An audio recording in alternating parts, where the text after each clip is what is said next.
നീ എല്ലാവരെയും ചതിച്ച പോലെ എന്നെ ചതിക്കാൻ നിന്നേക്കരുത്. നീ എന്നെ ഒരുപാട് പറ്റിച്ചിട്ടുണ്ട്. എന്താണ് പറ്റിച്ചത്? രണ്ടര കോടി രൂപ നീ എന്തിനാണ് ചീത്ത വിളിച്ചത്? ചെലവാക്കിയത് നീ നേരിട്ട് കാണാലോ. നീ എന്തിനാ ചീത്ത വിളിച്ചേ? ഇപ്പൊ വീട്ടിലുണ്ടോ? വീട്ടിലുണ്ട്. നമുക്ക് നേരിട്ട് കണ്ട് സംസാരിക്കാം. മൂക്കിൽ വെച്ച് അയ്യോ, നിങ്ങൾ വലിയ ആളല്ലേ?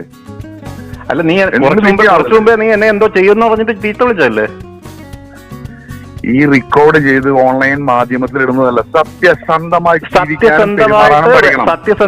റെക്കോർഡ് ചെയ്ത് മാധ്യമത്തിലിടും. മാധ്യമത്തിലിടണം. എന്നാൽ ഞാൻ പറയുന്നത് മൊത്തം കേട്ടിട്ട് നീ നേരത്തെ എന്നെ ചീത്ത വിളിച്ചിട്ട് ഫോൺ കട്ട് ചെയ്ത് എന്തിനാ? അല്ല, ഒറ്റ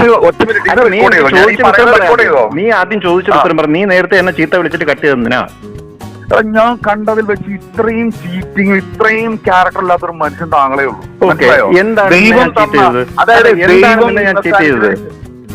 പറഞ്ഞു കേട്ടോ. അതായത് ദൈവം നിങ്ങൾക്ക് ഇത്രയും നല്ലൊരു ഡയറക്ടോറിയൽ ക്വാളിറ്റി തന്നിട്ട് നിങ്ങളുടെ ഒരു സിനിമയ്ക്ക് വേണ്ടി 1.5 കോടി രൂപ ഞാൻ പബ്ലിസിറ്റിക്ക് ചെലവാക്കി. നിങ്ങൾക്ക് ലാഭം തന്ന് ഞാൻ ഷാജി മാത്യുവിൽ നിന്ന് ആ സിനിമ വാങ്ങി. അത് കഴിഞ്ഞ് എനിക്ക് ലാഭം തന്നോ? നിങ്ങൾക്ക് ശമ്പളം തന്നത് എന്റെ റെക്കോർഡ് ഉണ്ടല്ലോ. എന്ത് ശമ്പളം തന്നത്? എന്ത് ശമ്പളം? ഞാൻ ശമ്പളം തന്നിട്ടില്ലേ? 1 രൂപ തന്നിട്ടില്ലേ? നിങ്ങൾ എന്റെ അടുത്ത് പോകുമ്പോ പറഞ്ഞത് ഞാൻ നിങ്ങൾക്ക് പൈസ തരാൻ പറഞ്ഞത്. എനിക്ക് ആ പടത്തിന് 2.5 കോടി അല്ലടേ. നീ പോയത് നിങ്ങൾ അമേരിക്കയിൽ നീ പറയുന്നത് എന്താണ്? 35 ലക്ഷം രൂപ ഞാൻ ചെലവാക്കി. 35 ലക്ഷം രൂപയാണ് നിങ്ങൾ കാനഡയിൽ പോയത്, അമേരിക്കയിൽ പോയത്, വെനീസിൽ പോയത്. ഓക്കെ, പടത്തിന് മാത്രം ഞാൻ ചെലവാക്കിയത് 95 ലക്ഷം രൂപ. പരസ്യത്തിന് 1 കോടി 10 ലക്ഷം രൂപ. ഇതിനൊക്കെ കണക്ക് നീ എന്നോട് കാണിച്ചോ? ഞാൻ ചോദിക്കാനല്ലേ നിന്നെ വിളിച്ചത്. നീ ഫോൺ എടുത്തോ? ഇട്ടപ്പോഴല്ലടാ നീ എന്നെ. നമുക്ക് അങ്ങോട്ടും ഇങ്ങോട്ടും നിയമപരമായിട്ട് നേരിടാം. അതല്ലേ പറഞ്ഞത് നിന്നോട് ഞാൻ ഈ കാര്യം ചതിച്ചിട്ട് എന്നെ കുറിച്ചിട്ട് മോശമായിട്ട് നിന്നെ കുറിച്ചിട്ട് മോശമായിട്ട് പറയേണ്ട അവസരം വന്നത് എന്താണ്? ഞാൻ ആരെ വിളിച്ചു? എന്തൊക്കെയാണോ നാട്ടുകാരെ കുറിച്ച് പറയുന്നത്? താൻ ആ മഞ്ജുവാരെ പിന്നാലെ നടന്ന പ്രശ്നം ഉണ്ടാകും. ഞാൻ ആരുടെ പിന്നാലെ നടന്ന പ്രശ്നം അവരല്ലേ പറയേണ്ടത്? നീ അല്ലല്ലോ പറയേണ്ടത്. നീ നിന്റെ കാര്യം പറയേ ജോജു. നീ നിന്റെ കാര്യം പറ. താനോ അസാദ് ഡയറക്ടറാ, ഞാൻ അഡ്മയർ ചെയ്യുന്ന ഡയറക്ടറാ. അതുകൊണ്ട് കാര്യങ്ങൾ ചോരന്ന് പഠിച്ചിട്ടുണ്ട്. പക്ഷെ as A human being, as A സുഹൃത്ത്, നീ ആദ്യം തറയിൽ നിന്ന് സംസാരിക്കുക. നീ ആദ്യം ഞാൻ ചോദിക്കുന്ന ഉത്തരം പറയും. മനുഷ്യൻ നിലയിൽ ഞാൻ ചോദിക്കുന്നതിന് നീ ഉത്തരം പറയും. കഴിഞ്ഞ ദിവസം വിളിച്ചു. തനിക്ക് പണിയില്ലാതിരുന്ന സമയത്ത് 25,000-30,000 വെച്ച് അടിച്ചു. ആ മനുഷ്യനെ താൻ ചോദിച്ചില്ലേ? അയാൾക്കെതിരെ കേസ് കൊടുത്തില്ലേ? അയാൾക്കെതിരെ എന്ത് കേസ് കൊടുത്തോ? അയാളെ ഞാൻ വിളിച്ചു. അയാൾ കരഞ്ഞോണ്ട് എന്നോട് പറഞ്ഞു. ഞാൻ ചോദിക്കുന്നത് ഉത്തരം പറയേ. നീ എത്ര രൂപ എനിക്ക് തന്നത്? നീ എത്ര രൂപ തന്നു? താൻ എന്നോട് പറഞ്ഞോ തന്റെ സിനിമ ഒരു അവാർഡ് സിനിമ പരസ്യം ചെയ്തപ്പോ ഒരാൾ പോലും സപ്പോർട്ട് ചെയ്യാതെ ഞാൻ 1 കോടി രൂപയ്ക്ക് പരസ്യം ചെയ്തിട്ട് എന്നോട് നീ ആരോട് ചോദിച്ചിട്ടാണോ? നീ ഇങ്ങനെ സംസാരിച്ചോണ്ടിരുന്നിട്ട് കാര്യമില്ല. നീ ചോദിക്കുന്ന ഉത്തരം പറയേ. നീ ആരോട് ചോദിച്ചിട്ടാ പടം പിൻവലിച്ചത്? ഏത് പിൻവലിച്ചു? എവിടെ പിൻവലിച്ചു? തിയേറ്ററിൽ നിന്നാ പടം പിൻവലിച്ചത്? എവിടുന്ന്? ആരോട് ചോദിച്ചിട്ടാ? ഞാൻ പ്രൊഡ്യൂസ് ചെയ്ത് ഞാൻ തിയേറ്ററിലിട്ട പടം ഞാൻ പിൻവലിച്ചു. താൻ ഉണ്ടാക്കി പറഞ്ഞത് സത്യാവോ? ഞാൻ ഉണ്ടാക്കി പറഞ്ഞു. എന്നോട് ചോദിച്ചോ? ആരോട് ചോദിക്കണം? ഞാൻ ഡിസ്ട്രിബ്യൂട്ട് ചെയ്ത് 1 കോടി ചില്ലാൻ രൂപ ഒരു സിനിമ ഞാൻ എങ്ങനെയാണ് ഞാൻ തിയേറ്ററിൽ പിൻവലിക്കുക?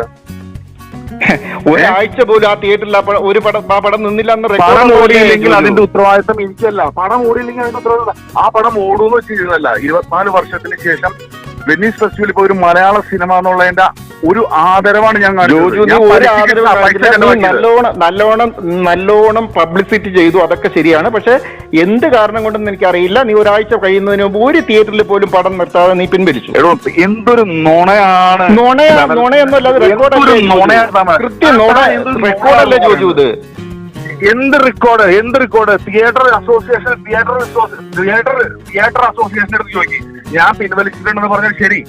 തിയേറ്റർ അസോസിയേഷന്റെ അടുത്ത് ചോദിക്കും ഞാൻ പിൻവലിപ്പിച്ചിട്ടുണ്ടോ? ഞാൻ 1 കോടി ചില്ലാൻ രൂപ പരസ്യം ചെയ്തിട്ട് അതും ഞാൻ കടം പലിശക്കെടുത്ത പൈസ എടുത്തിട്ടാണ് ഞാൻ ആ പടം പരസ്യം ചെയ്തത്. ഒരു തിയേറ്ററിൽ പടം ഒരു തിയേറ്ററിലോ? ഞാൻ ഇത്രയും ആ പടത്തിന് വേണ്ടി ഞാൻ ഓടി നടന്ന് എല്ലാവർക്കും കണ്ടിട്ട് താങ്കൾ പറയുന്നുണ്ടല്ലോ ദൈവം എന്ന് പറഞ്ഞ ഒരാളുണ്ടെന്ന് വിചാരിക്കണം. മനസ്സിലായോ? അതാണ് എനിക്ക് പറയാനുള്ളത്. അതെല്ലാം നിന്നോട്ടെ. ദൈവം എന്നുള്ള സാധനം അവിടെ ഉണ്ടെന്ന് നീ വിശ്വസിക്കുന്നുണ്ടെങ്കിൽ അത് നിനക്ക് വന്നോളും. അതെനിക്ക് പറയാനില്ല. നിങ്ങൾ എന്നെ കഷ്ടപ്പെടുത്തിയതിനുണ്ടല്ലോ നിങ്ങൾ അതവിടെ നിന്നോട്ടെ. ദൈവം എന്ന് പറയുന്ന സാധനത്തിൽ നിനക്ക് വിശ്വാസം ഉണ്ടെങ്കിൽ അത് നിനക്കുള്ളത് നിനക്കും എനിക്കുള്ളത് എനിക്കും. അതിൽ നമ്മൾ തമ്മിൽ തർക്കിച്ചിട്ട് കാര്യമില്ല. കാലം തെളിയിക്കട്ടെ. അത് കാലം തെളിയിച്ചോട്ടെ. ഉറപ്പായിട്ടും ഒരു സംശയമില്ല. ഒരു മനുഷ്യൻ ഷാജി മാത്തുവോ ഞാനോ എത്ര ലക്ഷം രൂപ നിങ്ങൾക്ക് വേണ്ടി ചെലവ്? ഷാജി മാത്യുവിന്റെ കാര്യമൊന്നും പറയണ്ട. ഷാജി മാത്യുവിന്റെ ചെയ്ത പരാജയപ്പെട്ടിട്ടില്ല കേട്ടോ.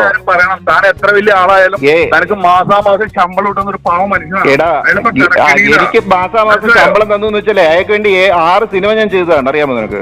6 സിനിമ ഞാൻ 2.5 കോടി കടക്കാരനാ. എന്താണ് വേണ്ടി സിനിമ ചെയ്തിട്ട് ഞാൻ 2.5 കോടി കടക്കാരനാ. ഞാനിവിടെ 2.5 കോടി കടക്കാരനാ ഞാൻ. കണക്ക് കാണണോ? താൻ വന്ന് കണക്ക് നോക്കണോ? താൻ വന്ന് എന്റെ ജോജു ആ പടം വാങ്ങുമ്പോ ഒരു 85 ലക്ഷം രൂപയ്ക്ക് നീ ആ പടം വാങ്ങുമ്പോ ഞാൻ താൻ ലാഭം എടുത്തിട്ടാ വാങ്ങിയത്. മനസ്സിലായോ? പ്രൊഡക്ഷൻ കോസ്റ്റിനേക്കാളും 12 ലക്ഷം രൂപ താൻ കൂടുതൽ വാങ്ങിയിട്ടാണ്. ഞാൻ ലാഭം എടുത്തത് നീ ഡയറക്റ്റ് ആയിട്ട് കൊടുത്തത് ഷാജിക്കാണ് അത് കൊടുത്തത്. അതിനുശേഷം 35 ലക്ഷം രൂപയോടത്തോളം ചെലവാക്കിയിട്ടാണ് പടം ഞാൻ തീർത്തത്. 35 ലക്ഷം രൂപ അതിനുശേഷം നീ പൈസ ചെലവാക്കിയിട്ടുണ്ടെങ്കിൽ അത് അല്ലി എന്ന് പറയുന്ന സിനിമയ്ക്ക് വേണ്ടിയാണ്. ആ പൈസ എവിടെ? ആ പടം എവിടെ പോയി? ആ പടം എവിടെ പോയി താൻ അന്വേഷിച്ചോ? നിങ്ങൾ എല്ലാവരും കൂടി പറഞ്ഞിട്ട് എന്നോട് തമിഴിൽ പോയി ചെയ്യാൻ പറഞ്ഞിട്ട് നീ ആരോട് ചോദിച്ചിട്ട് ആ പടം അവരുടെ കയ്യിൽ നിന്ന് വാങ്ങിയത്? അവരത് റിലീസ് ചെയ്യാനോ വിൽക്കാനോ ഒന്നും പറ്റാതെ നീ ആ പടം വാങ്ങി എവിടെ കൊണ്ടുപോയി? എടോ ആ പടത്തിനെ കുറിച്ച് നിങ്ങൾ അന്വേഷിച്ച് നോക്ക്. നിങ്ങൾക്ക് എന്നിട്ട് നിങ്ങൾ പറ എന്താ പടത്തിനെ പറ്റി. ഞാൻ അന്വേഷിച്ചു. നീ ആ പടത്തിന്റെ കംപ്ലീറ്റ് ഇത് വാങ്ങിക്കൊണ്ടുപോയി എന്ന് പറഞ്ഞു. എന്നിട്ട് എവിടെ ഞാൻ കൊണ്ടുപോയിട്ട് പുഴുകി തിന്നാ? അതെങ്ങനെ എനിക്കറിയാം. നീ എനിക്ക് അതിനകത്ത് 5 പൈസ തന്നോ?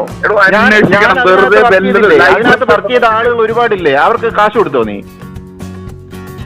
ഞാൻ ആ പടത്തിന്റെ ബന്ധപ്പെട്ട ഒരാൾക്ക് പൈസ കൊടുക്കാനുള്ള ഒരാളുടെ പേര് പറഞ്ഞു. എനിക്കുണ്ടല്ലോ. ഞാൻ ഡയറക്ടറല്ലേ? തന്റെ അക്കൗണ്ടില് എന്റെ അക്കൗണ്ടിൽ നിന്നുള്ള പൈസ എത്രയെന്നുള്ള നീ എന്തിനാണ് എനിക്ക് പൈസ അയച്ചത്?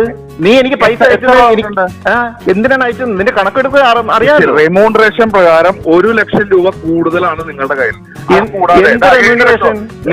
ഞാൻ പറഞ്ഞ നീയും ഷാജി മാത്യുവും തമ്മിലുള്ള കരാറില് ജോജു ഞാൻ പറയട്ടെ, നിങ്ങൾക്ക് 33% മര്യാദയ്ക്ക് സംസാരിക്കാം.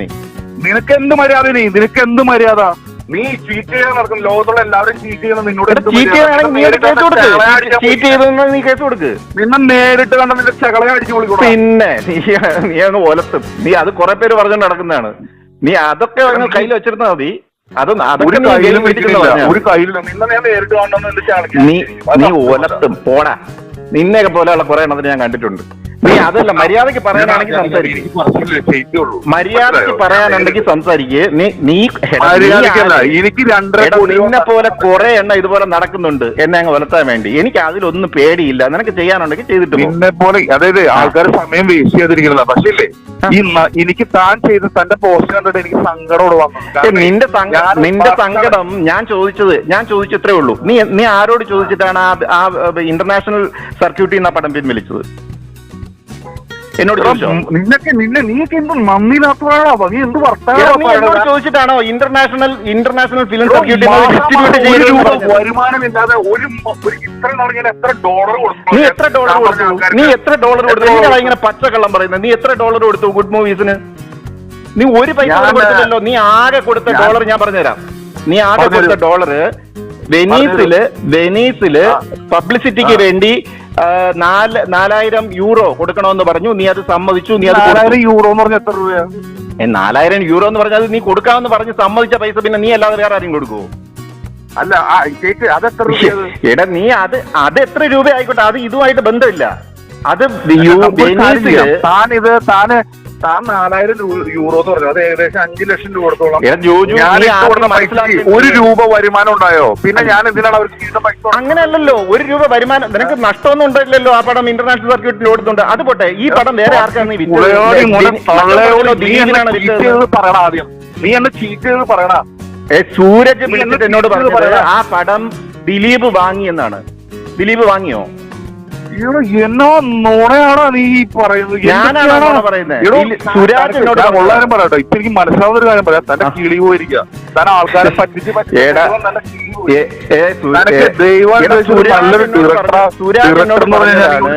പക്ഷെ വെറും വൃത്തിയുടെ സുരാജ്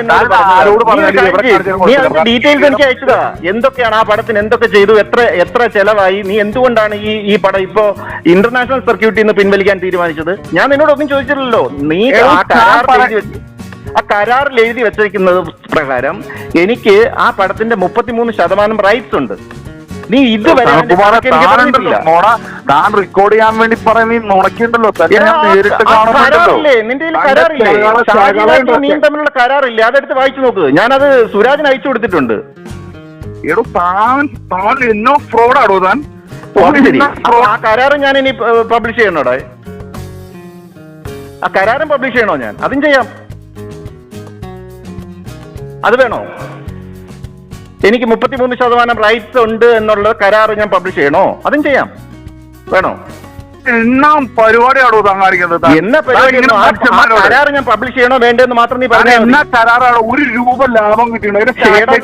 1 രൂപ ലാഭം ഉണ്ടോ നഷ്ടമൊന്നും ഉണ്ടോ എന്നല്ല ഞാൻ ചോദിച്ചത്. ഞാൻ പറഞ്ഞത് ആ കരാർ അനുസരിച്ച് പിന്നെ എന്ത് പ്രശ്നം വന്നാലും ഞാൻ ചകളക്ക് അടിച്ചു. പിന്നെ നീ പോടാ. നീ ആര്?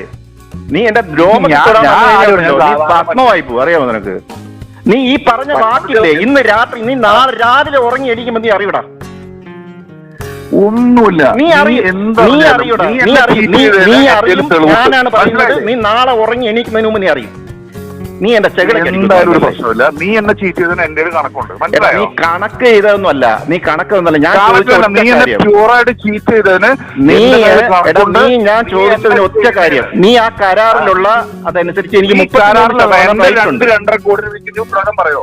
എടാ നീ എത്ര ഉത്തരവാദിത്വം പറയണമെന്നുള്ള ജോലി നീ ആദ്യം നിനക്ക് ആര് ലൈസൻസ് തന്നു? എന്ത് എന്നെ കുറിച്ച് മോശം എഴുതാൻ? എന്നെ കുറിച്ച് ഇനി സനൽകുമാർ ശശിധര നീ മോശമായിട്ട് എന്തെങ്കിലും എന്നെ കുറിച്ച് പറഞ്ഞാൽ ഉള്ളത് പറഞ്ഞോ, ഇല്ലാത്തത് പറഞ്ഞാൽ നിങ്ങളെ കൊണ്ട് ഞാൻ പറയിപ്പിക്കും. നിന്നെ പറ്റി ഒരു കാര്യവും ഇല്ലാത്ത ഞാൻ പറഞ്ഞിട്ടില്ല. എന്നെ പറ്റി ഉള്ള കാര്യം മുഴുവൻ നീ പറഞ്ഞു, ഇല്ലാത്തത് പറഞ്ഞാൽ. നിന്നെ പറ്റി ഇല്ലാത്തത് ഒരു കാര്യവും പറഞ്ഞിട്ടില്ല. ഇല്ലാത്തത് പറഞ്ഞിട്ടുണ്ടെങ്കിൽ നീ കൊണ്ട് കേസ് കൊടുക്കും. എന്നെ കുറിച്ച് നീ എന്നെ ഉപദ്രവിക്കാവുന്ന ഞാൻ പറഞ്ഞതിന് ഞാൻ ചോദിച്ചതിന് ഉത്തരം പറയാം. നിനക്ക് എന്റെ സ്വഭാവം നീ എന്നെ നേരിട്ട് കാണും. നീ നേരിട്ട് കാണും. അതൊക്കെ നിനക്ക് തോന്നലാടാ. ഇന്ന് ഉറങ്ങിയിരിക്കുന്ന ഇതൊക്കെ ദൈവത്തിന്റെ കയ്യിലാണ്. വെല്ലുവിളിക്കണ നിന്നെ കേട്ടോ. നീ റെക്കോർഡ് ചെയ്തിട്ടില്ലേ? റെക്കോർഡ് ചെയ്തെന്ന് അറിഞ്ഞുകൊണ്ട് തന്നെ ഞാൻ ഈ സംസാരിക്കുന്നത്. മനസ്സിലായോ? ഞാൻ ഇതിനെ നേരിടാൻ തരാം. കാരണം ഞാൻ അഭിനയിക്കാൻ നടക്കുന്നവനാണ്. പക്ഷെ നിങ്ങളുടെ സിനിമയോടുള്ള ഇഷ്ടം കൊണ്ട് ഞാൻ ചെലവാക്കിയിട്ട് ഇന്ന് ഞാൻ എന്റെ സുഹൃത്തിന് പലിശ കൊടുത്തുകൊണ്ടിരിക്കുക ഈ 2.5 കോടി രൂപയ്ക്ക്. എന്നിട്ട് എന്നെ ദ്രോഹിക്കുന്ന നീ ഉണ്ടല്ലോ, നീ നിന്നെ നമുക്ക് കാണാം. ഞാൻ ധൈര്യത്തോട് തന്നെ പറയണേ. കാരണം ഇത്രയും പൈസ ഞാൻ ഒറ്റയ്ക്ക് 1 രൂപ ഞാൻ സഹിച്ചു. ഒരാളുടെ കൂടെ പലിശ കൊടുത്തോണ്ടിരിക്കുക ഞാൻ. മനസ്സിലായോ? ആ എന്റെ അടുത്താണ് നീ ഇപ്പൊ എന്നെ വെല്ലുവിളിച്ച് ഈ റെക്കോർഡ് ഞാൻ പബ്ലിഷ് ചെയ്യേ. കാണുന്നും ഇത് ഞാൻ പബ്ലിഷ് ചെയ്യും.